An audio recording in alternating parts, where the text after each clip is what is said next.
Listen, whether you're filming a YouTube video or a short or a feature film, I personally found that an external monitor is just an incredibly useful item to have. Now, you don't need one to shoot a YouTube video, but I'm using one. I'm gonna break the fourth wall for a second. Here you go, YouTube video, me. Now, I simply use my iPad as my external monitor for the YouTube videos, but if you're working on a short or a feature or something with a client, you should really consider grabbing yourself a real external monitor as opposed to an iPad. And here are 9 reasons why. The number 1 reason is Anamorphic DSqueeze. So if you're filming a short or a feature and you're going for that authentic anamorphic look, odds are you're going to use an anamorphic lens. And you can choose from a large selection of them depending on what kind of camera body you have. But the issue is, odds are most times on that LCD screen, you're not going to see what the actual real image looks like. You're going to get a squeezed kind of 4:3 aspect ratio image. Let's say you're using the Panasonic GH5 for instance. You'll need an external monitor with an anamorphic DSqueeze feature to actually see what your shot will really look like once it's desqueezed in post. Number 2 would have to be focus assistance, aka preventing soft focus. So oftentimes when we look through that tiny viewfinder or that little 3.5 or 4-inch LCD screen on our camera, we may think something's in focus, but it's actually not. Even to the trained eye, you kind of have to really look at the textures of your subject and see if it has ridges on it to truly make sure that your subject is in complete focus. When I was shooting the Brotherhood, link in the description below,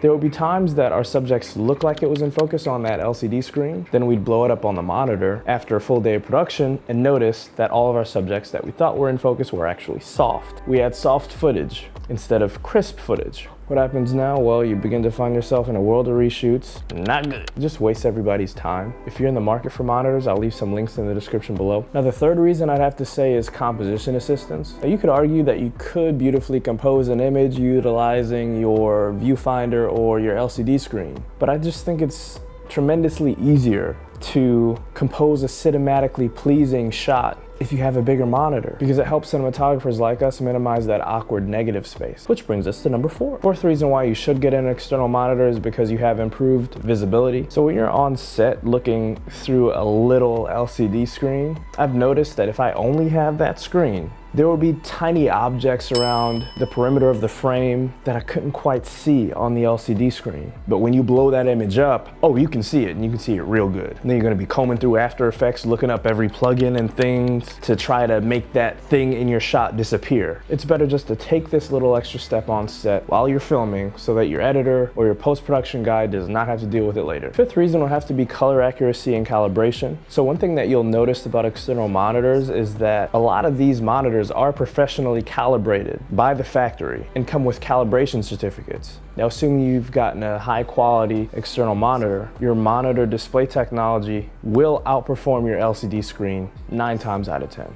Especially if you're using any OLED monitor, yeah, forget about it. No LCD screen is gonna be able to come anywhere near close to touching your monitor in terms of quality. External monitors also comes with extensive color calibration settings so that you can ensure that your on-screen colors meets industry standards. You're usually not going to find this level of calibration on LCD screens. Not to mention the improved resolution you're going to get on these external monitors in comparison to your LCD screen. Glare and brightness. Really quick, let me throw a scenario at you. You're filming outside. It's hot as hell. The sun is out. And this will inevitably force your DP to look through his viewfinder, because there is no way a DP or a camera operator will be able to see all of the details on that LCD screen when he's got a big behind glare on it, blocking all of the details in the image. You've got a glare from the sun attacking the screen coupled with low brightness settings on the LCD screen. Having that external monitor ensures that your DP and director will be able to see all of those details in the shot and change it if needed. Which brings me to my next point, real-time